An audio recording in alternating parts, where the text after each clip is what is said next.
When I was 12, I came to the conclusion that everyone in the world, including my own family, was against me. I was never a problem child, but my parents sure treated me like one. For example, I used to need to be home by 5 p.m. every day. This clearly restricted my amount of playtime outdoors.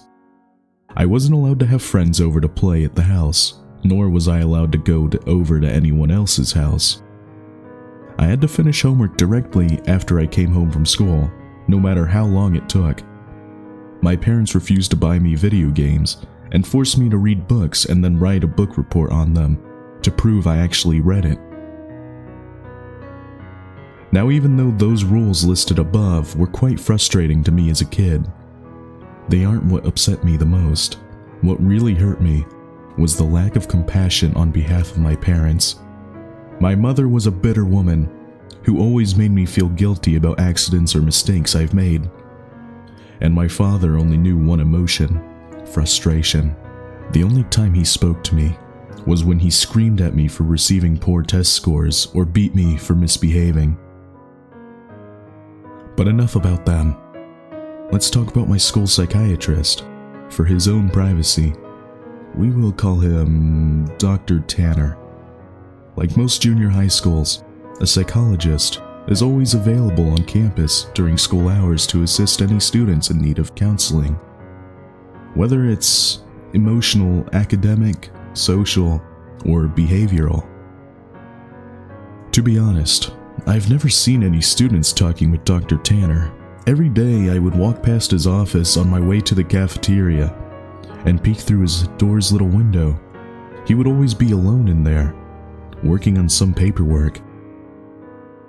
I guess that most kids were too afraid to speak about their problems to an adult who was practically a stranger. For this reason, it took me about 3 weeks to muster enough courage to go into his office. March 2nd, 1993, was the day that I decided to voice my troubles to Dr. Tanner. During lunch break, I stood in front of his office door and knocked. Through the window, I could see him raise his head, smile, and motion for me to come in, so I did. He greeted me by introducing himself and asking for my name. Dr. Tanner was a very soft-spoken man who seemed to radiate kindness.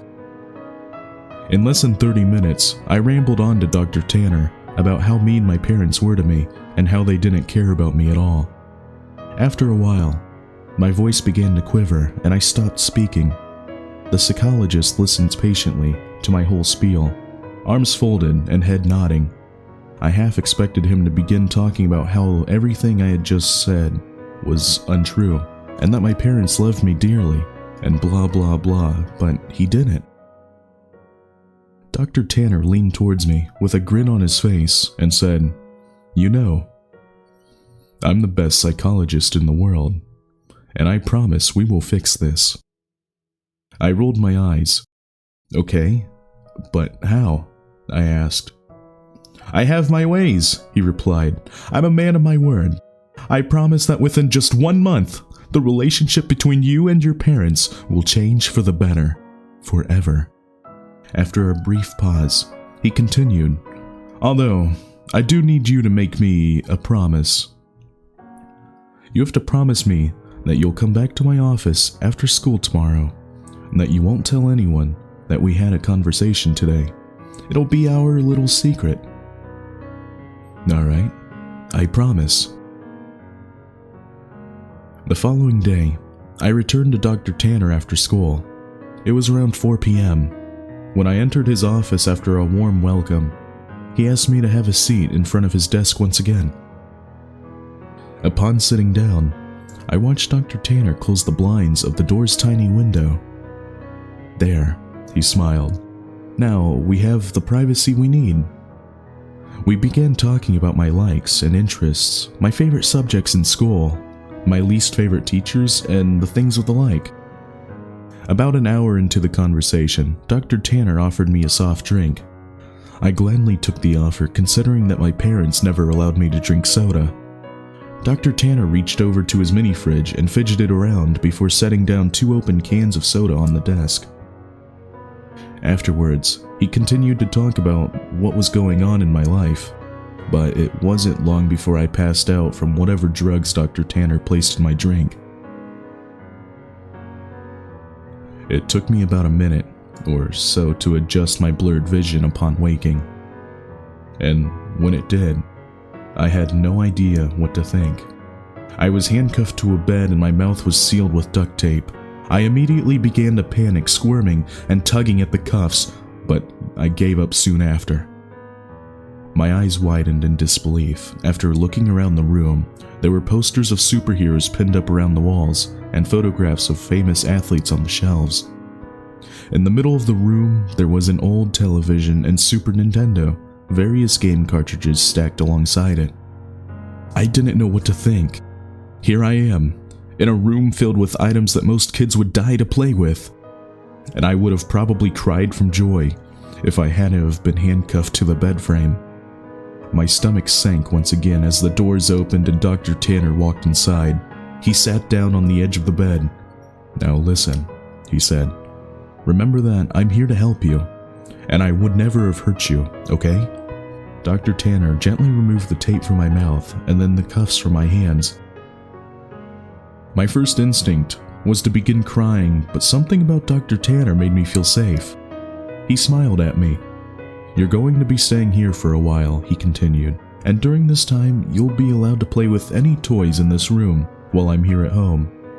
But when I leave the house, I'll need to cuff one of your hands back to the bed. You can still watch the television, but I want you to only watch the news channels when I'm away." I sat in silence, still trying to process the information he had given me. "So," Dr. Tanner yipped, "you go ahead and knock yourself out. I'll be back when it's time for dinner, okay?" He got up from the bed, walked across the room, and clicked the TV's power button before locking the door behind him. Several more minutes passed before I realized that Dr. Tanner wasn't joking. All that was left for me to do was boot up the Nintendo and play Mario until nightfall. It was about 7 p.m., and Dr. Tanner returned to my room carrying 2 plates of mashed potatoes and chicken strips. I finally gathered up the courage to ask him how long I'd be staying in this room. He replied, "Well, about a month, give or take a few weeks. I just have some work I need to do." The following morning, I awoke to Dr. Tanner's hand patting my head. "Hey bud, you don't need to wake up right now if you don't want to, but I am going to need to put these back on," he whispered while clamping the cold steel handcuffs onto my wrist. I gazed up at him. He was wearing a collared shirt and slacks, a coat draped over his shoulder and suitcase at his side. He looked just how he always did when I saw him around school. Before leaving, he placed the TV's remote next to me and told me to turn it on and watch the news. The first thing I saw upon turning it on was a breaking news segment. An important-looking police officer stood at a podium surrounded by people with microphones. I happened to begin viewing halfway through his speech. "A statewide Amber Alert has been issued as of this morning. We have several investigators working towards identifying the potential abductors. But as of right now, there is not much evidence. Faculty members state that the boy was last seen around 4 or 5 in the evening on..." I began to feel nauseous as a photograph of me appeared on the screen. It was my yearbook picture from last year. Captions for the photograph displayed my name and age, my school, and my town. Above my picture was alternating titles. FBI begins searching for child and kidnapping suspect unknown and potential runaway. The live footage continued, and 2 figures I soon recognized as my mom and my dad stepped up to the podium. Both appeared to have reddened eyes, tears streaming down my mother's face as she took hold of the microphone. I'd never seen so much emotion come from my mother before, as she wept on live television, stuttering on sentences such as, "Please return my baby back to me," and "I'm so sorry," and "Please come home to us." When my father took the microphone, I had nearly expected his attitude to be stone cold, but he too had tears in his eyes. He pleaded to the world to bring his son home safely, and lastly begged for my forgiveness. I know I had never been the best father, but god damn it, do I wish I had been now. Please bring my boy back. I turned the power off shortly after. My emotions were mixed, for I had never seen my father cry. I felt miserable that my parents were being put through so much, but at the same time, I felt relief. I now know how much my mom and dad love me. Nearly 4 weeks have passed, and Dr. Tanner has been treating me with the utmost of respect. He leaves me in the morning cuffed to the bed frame, but returns in the afternoon to eat lunch and dinner with me. We talk and play video games. I never would have guessed how good Dr. Tanner was at Monopoly and Scrabble. But one morning, when Dr. Tanner woke me before heading off to work, I noticed a stern look on his face. I also realized that it was 3 hours earlier than when he usually wakes me. You need to watch the news today, no exceptions. I want you to keep the television on all day and pay close attention to it, he stated grimly. I, of course, complied and watched him exit the room. About 2 hours later, a breaking news segment interrupted the toothpaste commercial. I was watching the title. Human remnants found. 2 staunch-looking men in suits stood aside one another and began speaking. We are displeased to bring up such unfortunate news this morning regarding the missing child case from earlier this month. One of the men bowed his head, while the other one shuffled through some papers and continued speaking. Remains of a body have been found in a garbage bag beneath the highway overpass. The body appears to be that of a child, although not much of it is left. The body has been decapitated, and much has been burnt to ash and bone. The screen shifted over to the helicopter view of the freeway. Dozens of police cars gathered near the bottom of a tall overpass. The man's voice could still be heard.